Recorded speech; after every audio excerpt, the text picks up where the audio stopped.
ማቀርቀሪን ሰበር ካልኩኝ ቀና በርትቼ ተራምርኩ እንደገና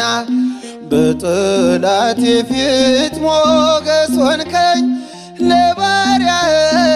ድል ሰጠኸኝ በጠላቴ ፊት ሞገስ ሆንከኝ ለባሪያህ ድል ሰጠኸኝ ቸር አምላክ የእውነት ዳኛ አማኑኤል የኔ መታመኛ በምን እጽናናለሁ ከሌለኝ እልል በምን ልበረታ ካላገዝከኝ አንተ ስላለ ነው መድኃኒቴ